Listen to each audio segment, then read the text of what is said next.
Welcome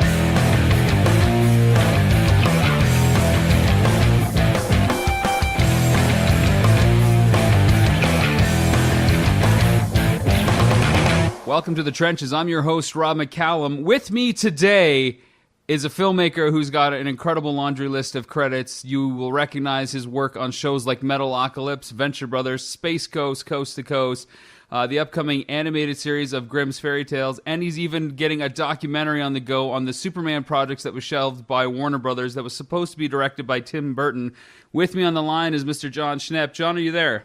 Hey, what's going on, man? Not much. I really appreciate you taking the time out of this. I mean, you got a lot going on, not with just some of those, credits I listed, but, all these other projects that you're doing on the side as well. So should also let people know that if they want a little bit more background information on you, they can visit your website, which is jonschnepp.com, JONSCHNEPP.com. But, let's quickly get a little bit of history so we can inform some of our listeners. You work a lot in animation, so how did you get your start doing, in this crazy industry? Well, I was out of college for a couple of years, and I was like kind of hanging out doing like some crazy theatrical performing in front of bands, and some friends of mine from college were started up a music video company, and they had done 9 Inch Nails' first music video, which was like shot at my house. Very cool. And that got a lot of that became a very popular music video. They did Ministry's first couple of music videos. They're called H-Gun. Okay. And they was in Chicago, and I just started working there at night, like, hey, can I use your computers and type some stuff out? And then I became like a PA, because they were like, hey, you know how to do like crazy animation, and like you took that's in, because I went to the School of the Art Institute of Chicago. Okay. So I did a lot of experimental animation and experimental filmmaking and performance art and video and crazy stuff. So I just started working at this music video company, and they started hiring me to act in these music videos. So I'm in a bunch of music videos in the 90s. Like I'm Ozzy Osbourne's lab assistant. I play this mad scientist in one of these music videos for Infectious Grooves, this band called Infectious Grooves. And you're also in a Metallica music video, are you not?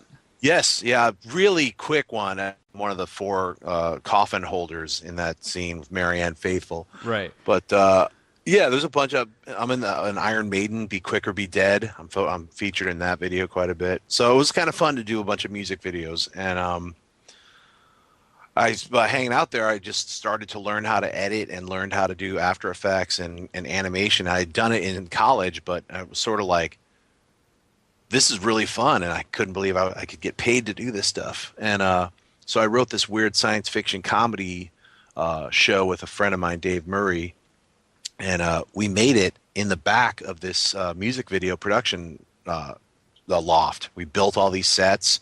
We raised money from family and friends, the original Kickstarter way to do things, which is just like Yeah. Ask your uncle, ask all your best friends. Like, luckily we had a well-off friend who was like wanted to take off and go to India, and he was like, here, I'm going to just buy an Avid and buy this SGI machine. You guys can use it while I'm gone. So that's how I learned how to edit. Was a friend of mine, Ivan, had bought this Avid, and it was like in 1993. So it was like the 83rd Avid or something. And that's how I just was like, wow, this is an incredible machine, nonlinear digital editing. Here we go. So we made this crazy science fiction comedy series. We've never released it. I think we're going to release it this year. It's Awesome. the 20th anniversary. It stars Dave Koechner, Rich Fulcher, Matt Besser, Ian Roberts. It's a literal who's who of Chicago comedians from the time. Then they all launched off to do their own stuff, obviously, but with super success. So I'm excited just for people to check this weird oddity out. So I'm sure I'll just start dropping it on the internet at some point later this year. But so that spawned into starting to do a lot of commercial jobs once I learned how to do all this stuff. I mean, ultimately that pilot never sold, but MTV saw it and they hired me to be the art director, animation director, and editor of their first interactive movie game, which was a giant failure, but it was like, hey, it was a great job. They ended up using an engine from like the early 90s. So the game itself, when it came out in 1996, was like 7 frames a second, like a postage stamp sized video screen. and all of their competitor games were like full screen video with 30 frames per second, awesome CG animation. So all the work that we did, you couldn't even see it. So it was one of those horrible things where it's like, yeah, this is going to be really cool, and then when it comes out, you can't even play it. You're like, it keeps crashing on me, and I don't know what I'm doing. It was one of those nightmares. But I'm still proud of all the work that everybody who worked on that did. That's where I met Nick Offerman. I met a whole bunch of actors working on that weird science fiction mystery interactive CD-ROM game. CD-ROM takes you back. So from that, my friend Greg, who directed that, suggested I go out to Atlanta. He's like, because Mike Lazo, the head of Adult Swim, now King Lazo. Back then he was still King Lazo, but he was like a lot younger. And he was like, I'm looking for some weird editors. So my friend Greg was like, I know a weird editor. so I sent off my reel, and they hired me to go out to Atlanta like in I think this was in 95, to do Space Ghost Coast to Coast. Cool.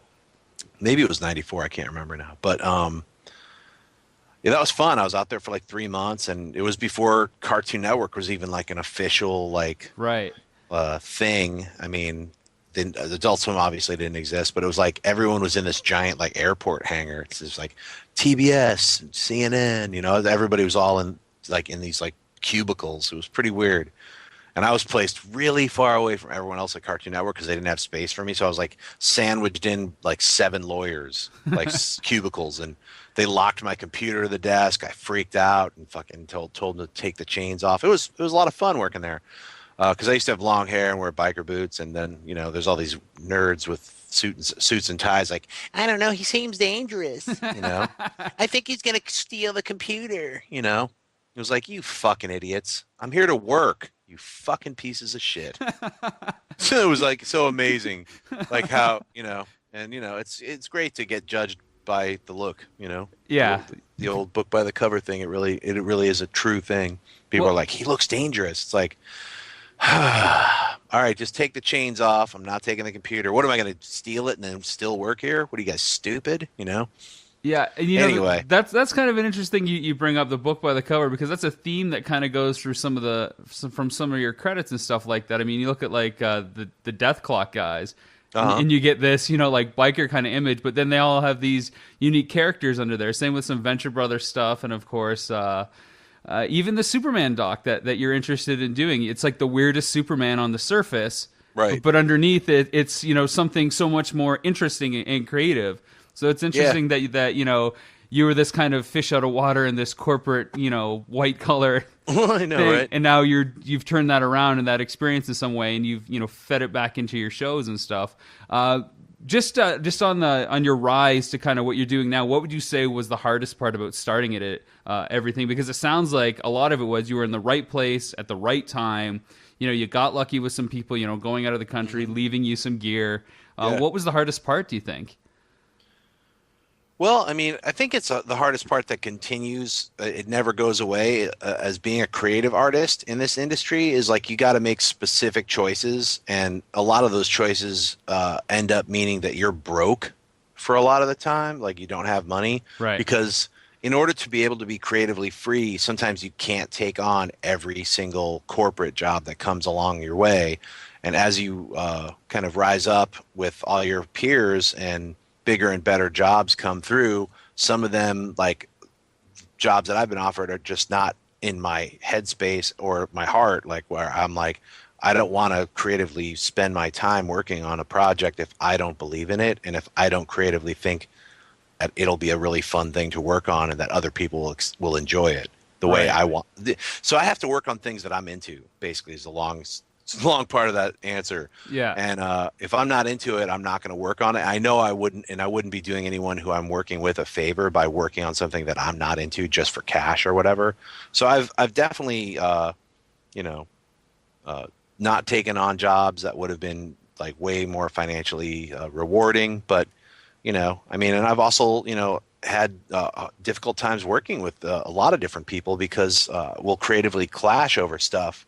or they're just a bunch of jerks. It's one of the two. I'm never wrong. So, I've had the opportunity to work with a bunch of fucking assholes. Just kidding. No, I've had the opportunity to work with a lot of amazing creative people, but with working with other creative people, personalities will clash. So Yeah. that's what happens. It's always got to be about the right fit. Now it's kind of the old adage, do what you love, and the success and money will kind of find its way to you.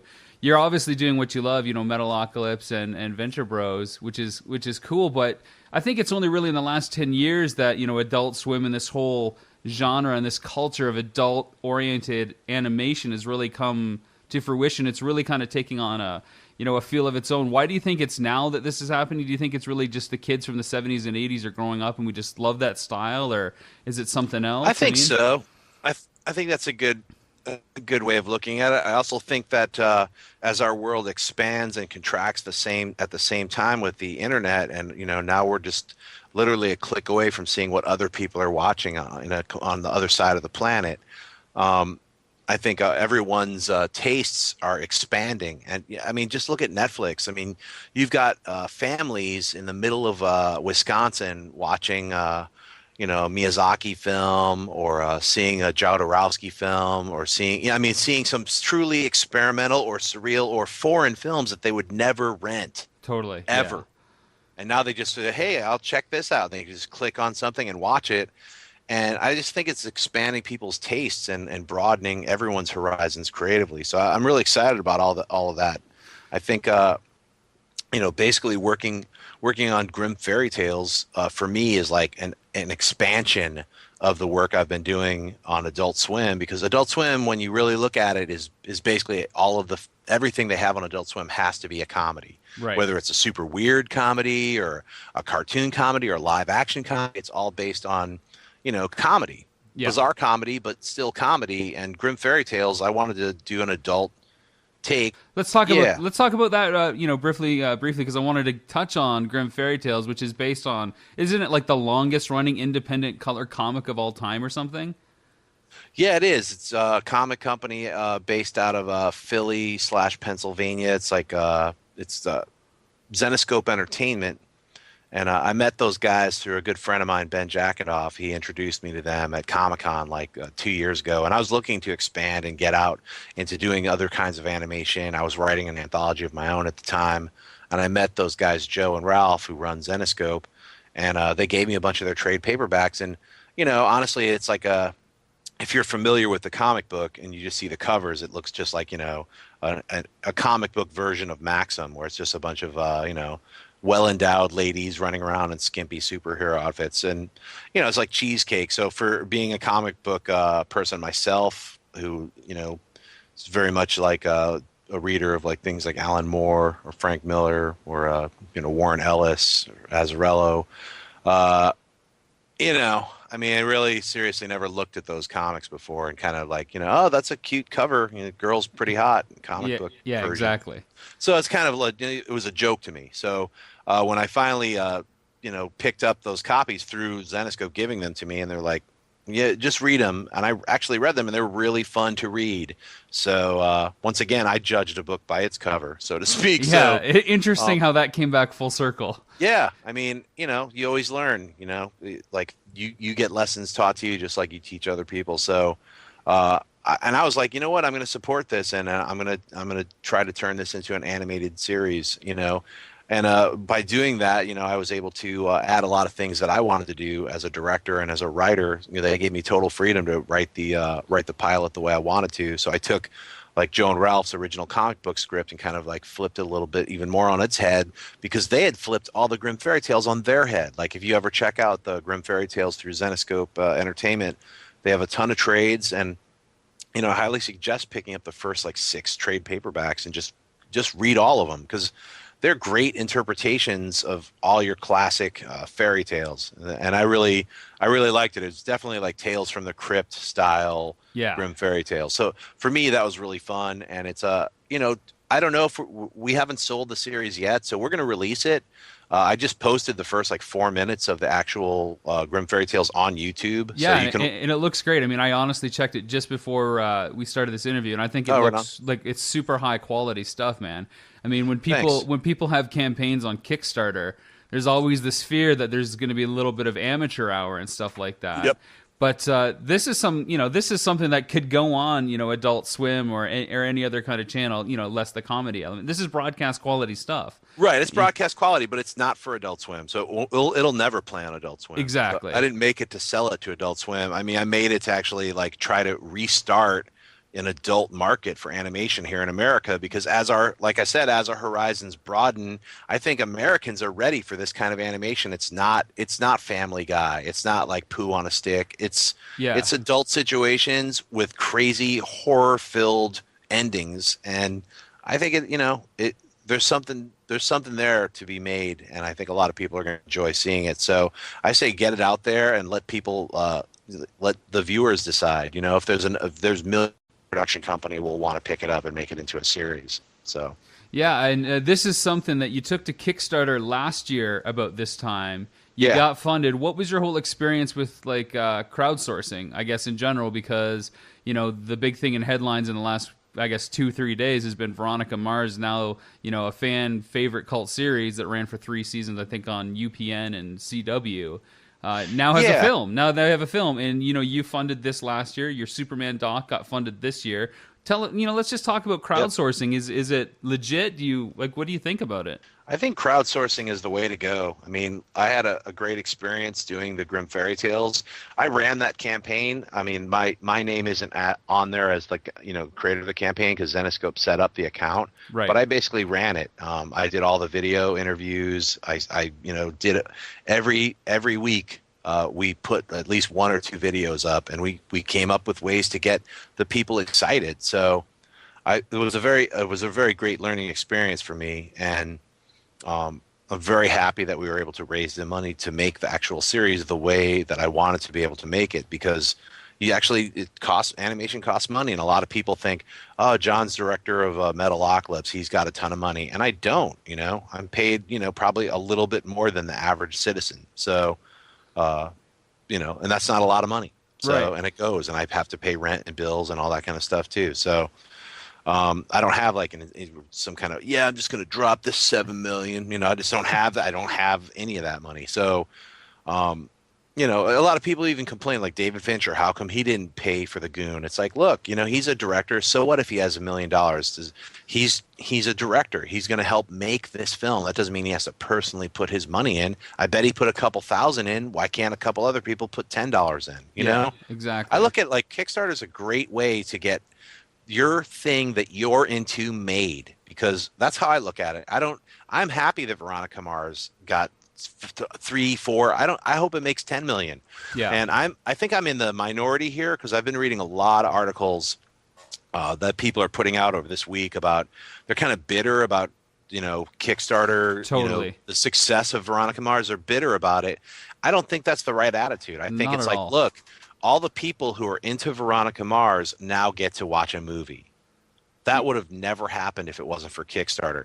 That doesn't diminish the fact that I got to make, or that I'm making, The Death of Superman Lives, what happened because of Kickstarter, a niche genre-based documentary that about, if I tried to get this funded, it would never happen. Right. It would have I would have been laughed out of, like, if I tried talking to the Warner Brothers DC people, they'd be like, nobody's interested in that thing. It's 15 years old. If I just went around to different production companies, hey, I'd like to do this documentary, they would have just like said absolutely not. So by actually running something on Kickstarter, you can try out and see who else is interested in it.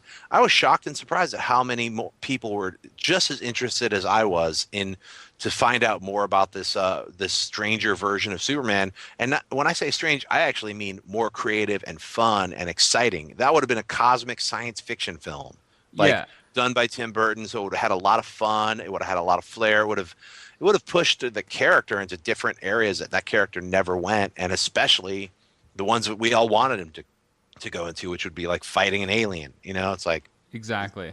Well, you hit on something really interesting, John, and I've run an Indiegogo campaign, which is, for everybody listening, something similar to Kickstarter. It's a crowdfunding site. There's a few differences with when your deadlines and how much money you get to keep from everything that's raised. But it's really I think the big thing that you hit on is, it's a big marketing thing. It's not only just trying to get money, it's to see who's responding to the material that's out there and what kind of feedback you're getting from them. That should tell you right away if what you're trying to pursue is worth kind of pursuing to the next step. If you're not getting your funding, especially on an all or nothing site like Kickstarter, maybe there's something wrong with your concept. I mean, I talk to a lot of filmmakers that think, okay, I can just put something up on Kickstarter and I'll be making my film next month. Well, it's kind of a little bit harder than that. And now that you've gone through 2 campaigns, I mean, you realize that Kickstarter and crowdfunding in general isn't just, put it on and sit back, put your feet up and watch the money roll in. It takes a lot of work to make it a success. Yeah, it's like a full-time job, to be honest with you. Like the doing the first Kickstarter for Grim Fair, figure out how are we going to get this, how are we going to get the next increase in money, how are we going to get more fans, how are we going to get more eyeballs, how are we going to get more people aware of this. So that was a big battle last year, and we won.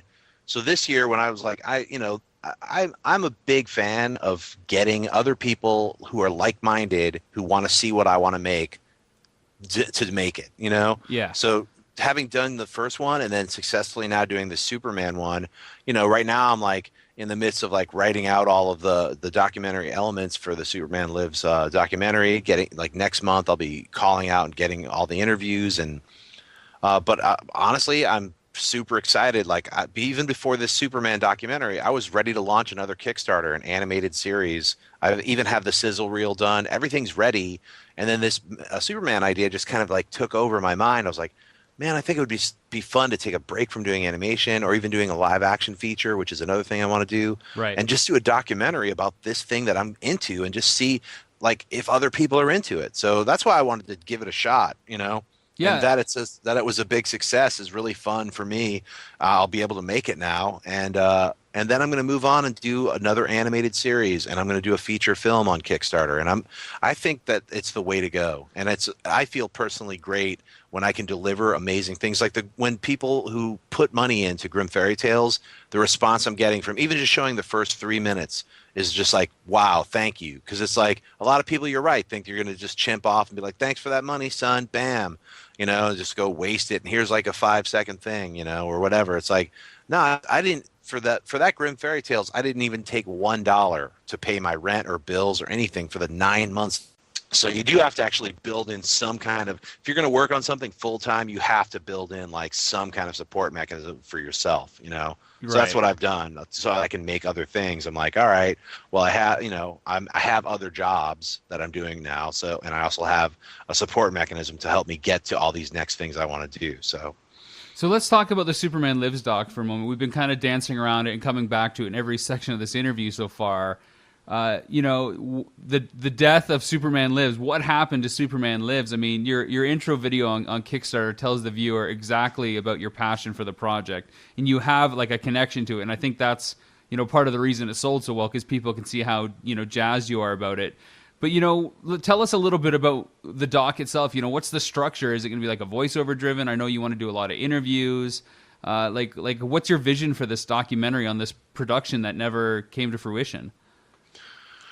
Well, I've been formulating it for the last couple of months, and it's going to be a lot of fun to basically put together, so to speak. Okay. So yeah, the way I want to open up the film is basically doing kind of a reenactment with Siegel and Schuster and like what they were talking about with their idea of Superman when they created him. And basically it'll start out with you'll see a bunch of images around their office, wrestlers, circus performers. So I want to just kind of like get the audience, even if have never heard of the creation of Superman or what a superhero is. I want to get them on page one as to like what launched superheroes, why Batman looks almost the same as Superman. It's basically like why these characters all wore their underwear on the outside. It was just basically like what it looked like back then. I mean, then cut to everybody else like wearing suits and fedoras and ties. And sort of from that point, all of a sudden take a very visual journey through the 40s and 50s and 60s and 70s and 80s, right up to the 90s, right up to through the character Superman and his history. You also see all these other superheroes and their characters all being born and what's going on and going through all the different decades. And then when we get to the 90s, like right around where Superman was about to get Kevin Smith was writing it, and John Peters' Superman Lives gets announced. Then we like instantly stop, and then we jump forward into the future, which is 2013, and now we start talking about like what happened. So then we sort of take an archaeological aspect to it, where start talking to the production designers, talking to all the people involved, talking to the screenplay writers, Kevin Smith, Wesley Strick, talking to the producer, John Peters, talking to Tim Burton, talking to Nicolas Cage. I mean, I'm going to try to get every single person who was involved in this production to talk to me about it. And honestly, it's like, what's the best thing about doing this for me is, since I've had this kind of really fun fascination with it, like doing this documentary has just opened up the floodgates. A lot of people, a lot of artists have just been emailing me their art, the people who actually worked on Superman Lives. That's a awesome. lot of designers, I mean, and things that I haven't seen in the 15 years, like that I've like, every once in a while I'll just click online and like, Superman Lives concept art. What else up there? Oh, wow, that weird Lex Luthor satellite. That's cool. That different things. But I just this weekend like some like crazy, insane, like full color production design artwork that just was like, oh my God, you wouldn't understand how close to making this film that they were. It was, I mean, it's like down to like, oh, that's the set for all of these shots that coincide with Wesley Strick's script. Here's all the, I mean, it's just really right down to like the and 3, 2, 1, and oh wait, don't fire that gun. It's pretty amazing. So I'm really excited to do that. I mean, with the documentary, I didn't actually raise all the money for the stretch goals that I wanted to. So I'm not going to be able to do everything that I wanted to, but I'm going to be able to do a bunch of scenarios and scenes. I'm going to be able to do some animatics. I will be able to do a couple of live action scenes.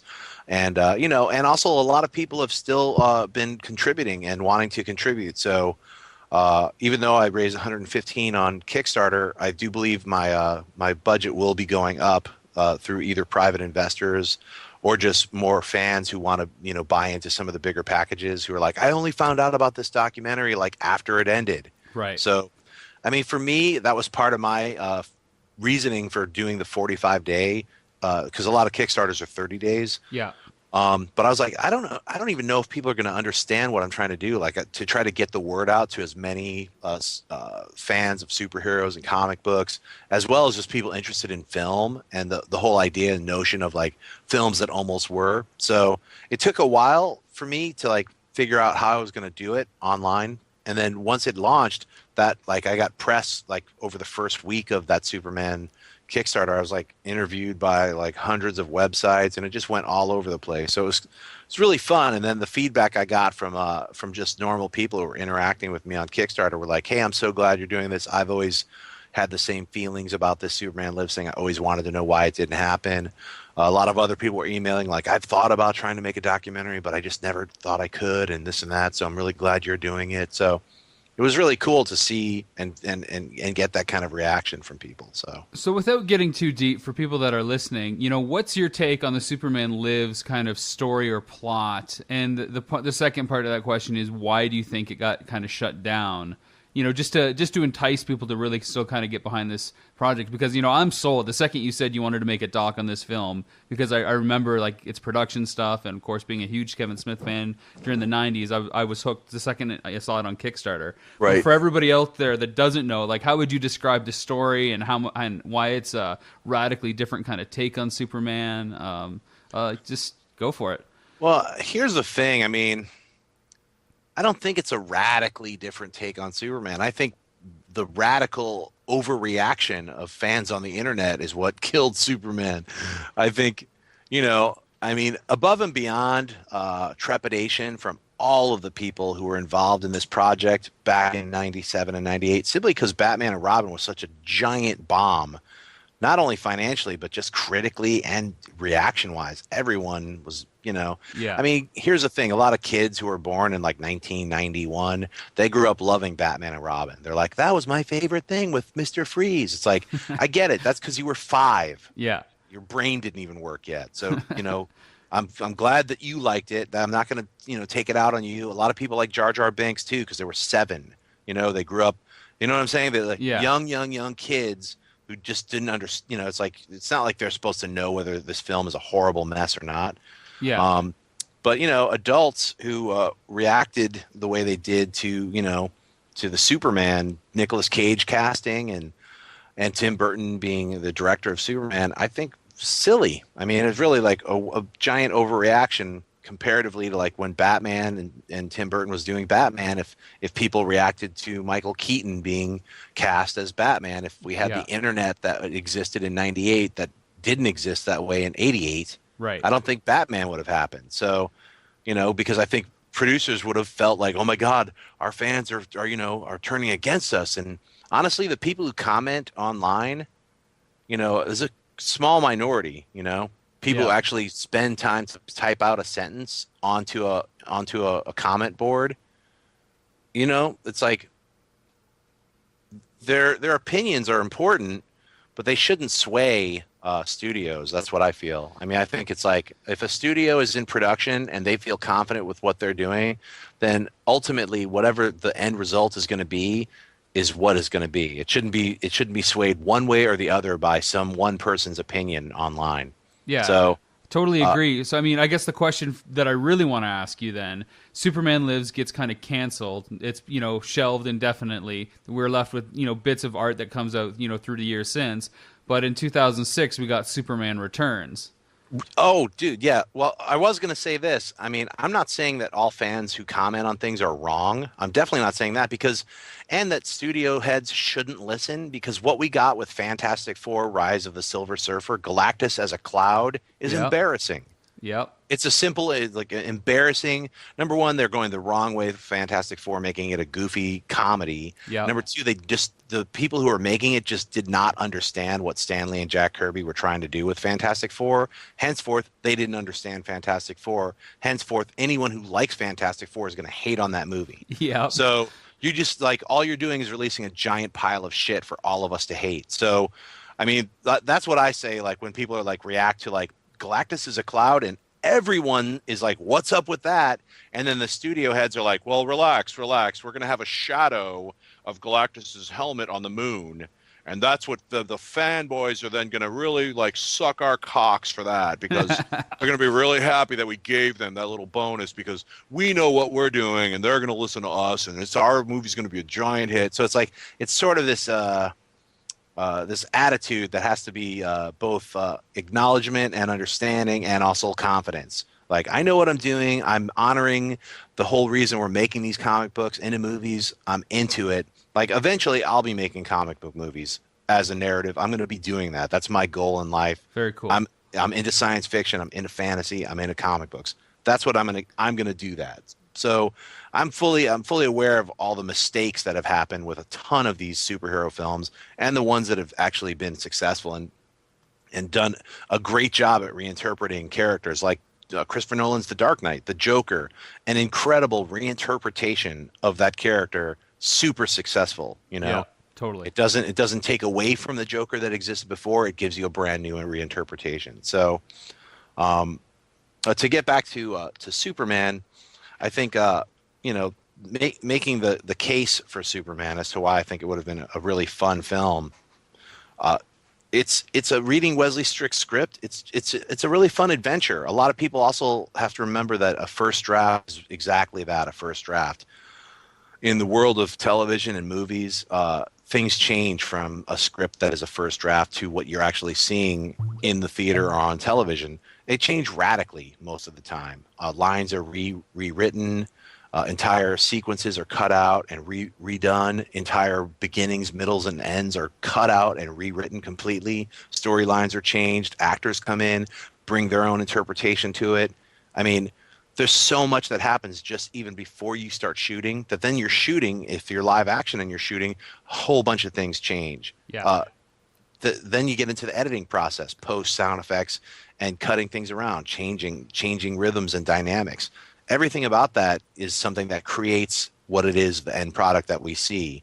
So I think it's impossible to critique a script from its first draft and just say it's trash or it's shit. It's like yeah, certain things might not ring right when you read it, or certain sequences seem weird, but for what for what Tim Burton was trying to do, I think that the Superman movie that he was going to make was going to be quite a lot of fun and really, like I said, like a cosmic sci-fi adventure. You know? Yeah, which is what I think everybody's been waiting for Silver or Superman on the silver screen, right? Like a cosmic kind of combatant that actually gives him a chance, you know? So, like you mentioned, Superman Returns. Like, so, Superman Lives didn't happen, and then they had J.J. Abrams and McGee's Superman, which I got a chance to see some of the screen tests and some of the animatics for that, which looked great. It was basically would have been one of the most exciting Superman movies ever made. A ton of action sequences. Yeah, great script.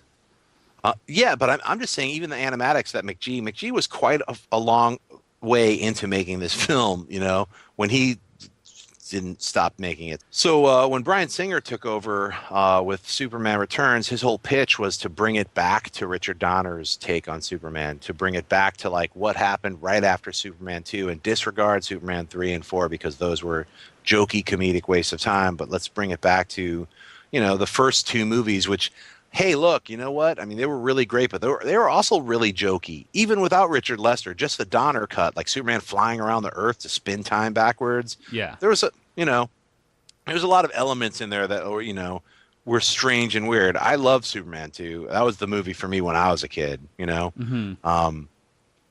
But the funny thing about, you know, even fans sometimes, everyone was complaining, well, as long as it's not Zod, come on, we've already had Zod. And it's like, to me, I'm like, yeah, we had Zod in 1980. Yeah. Isn't it about time, like 27 years later, to have Zod come back in a movie?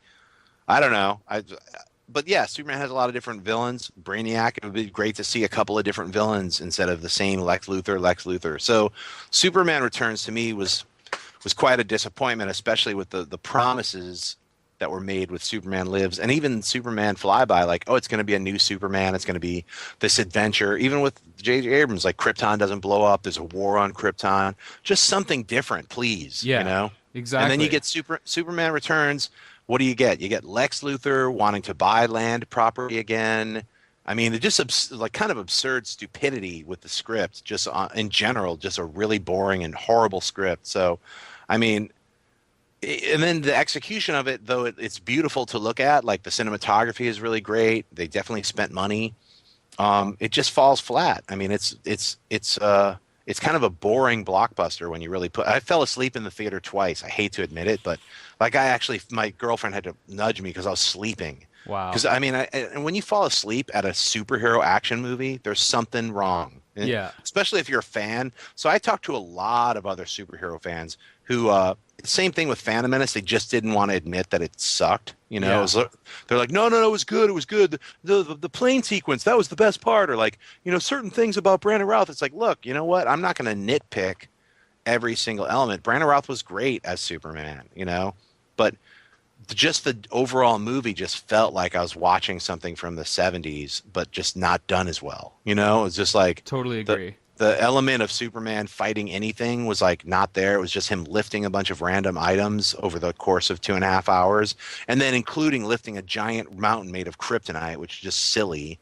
It's like, here, let's establish these rules and then break them at the last minute. It's like everything you could possibly do wrong in that in the realm of storytelling and filmmaking is that film. You know, I could break it apart even more so because I've done it before to people who tried to defend Superman Returns. I'll destroy it if I want. You know, if they wanted me to, and they cannot defend it. It's like, hey, look, if you can still argue and say it's a great film, but here's all the reasons I think it's not and will never be a good film. So.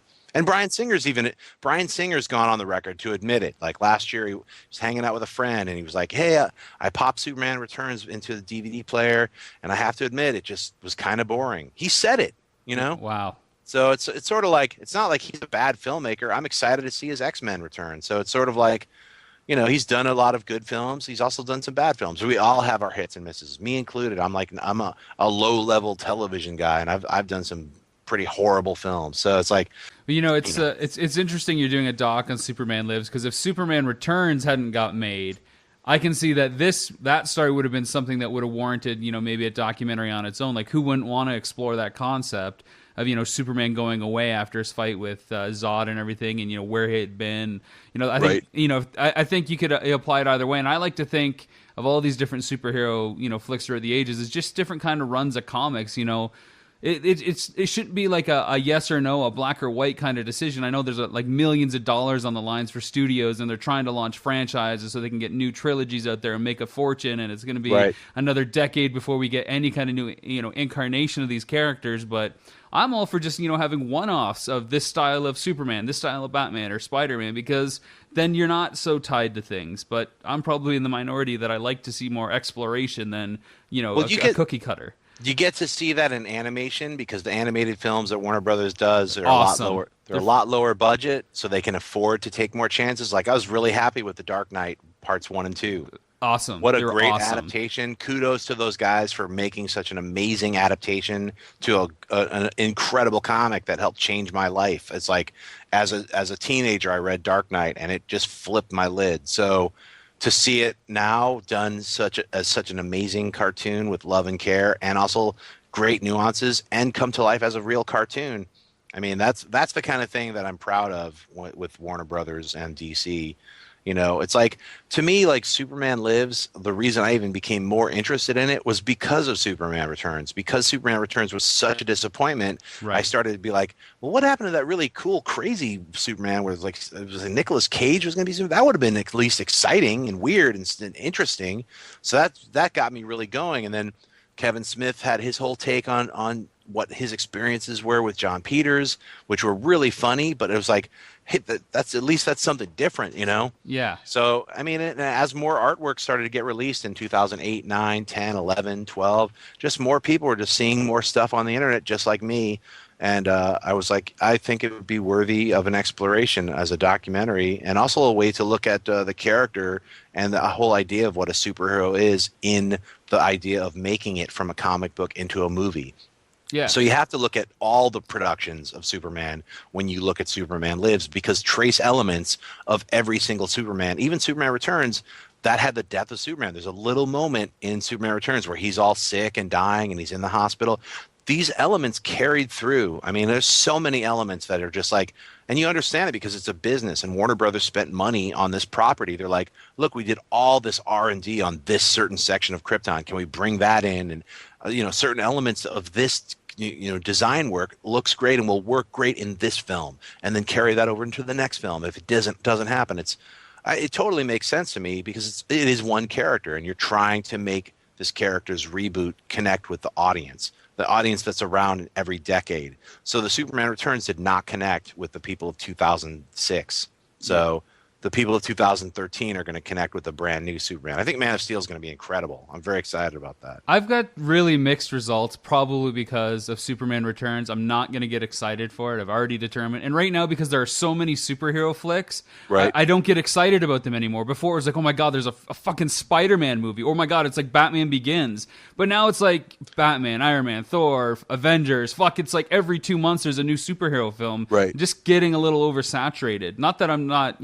interested in these heroes anymore, but I take it for granted now that there's going to be a new Caped Crusader on the screen in fucking 2 months' time for the rest of the summer. Yeah, that's true. I mean, I really don't know what else to say. It's just the way it is now. Every 6 weeks, there's a new costume guy on the screen. Yeah. Whether it's, one of the big two property by them or, a smaller studio. So, well, with that being said, I was going to say, I really, truly wish Warner Brothers would not wait until Man of Steel comes out to launch their Justice League. I think they should just be like, look, this is the new Superman.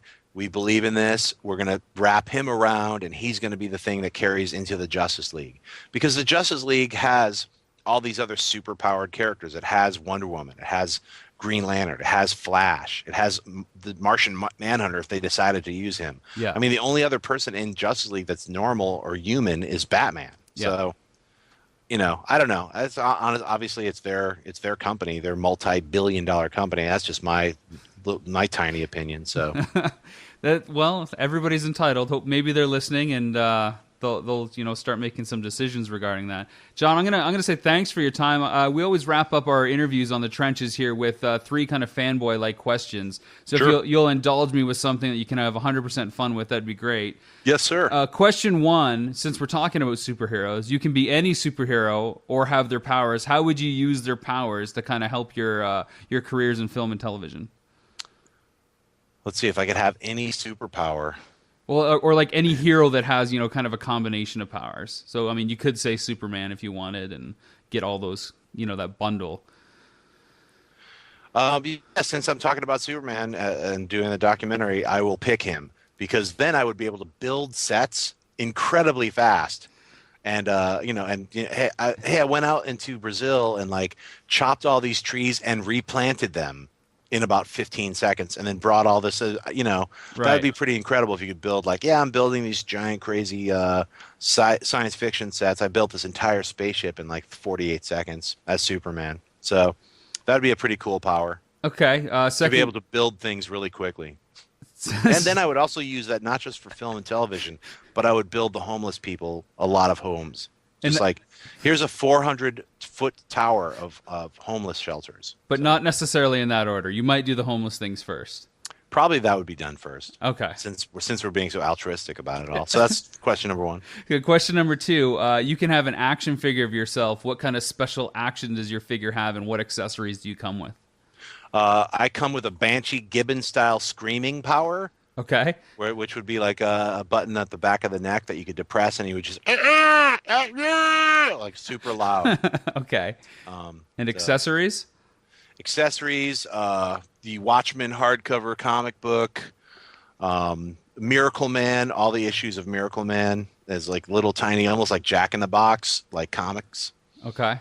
And Jack Kirby's Devil Dinosaur and Machine Man comic books as well. It sounds like a deluxe figure. I like it. Yeah, Add an extra $6. That's the variant issue. And, it's the chase release of Jon Schnepp. I like it.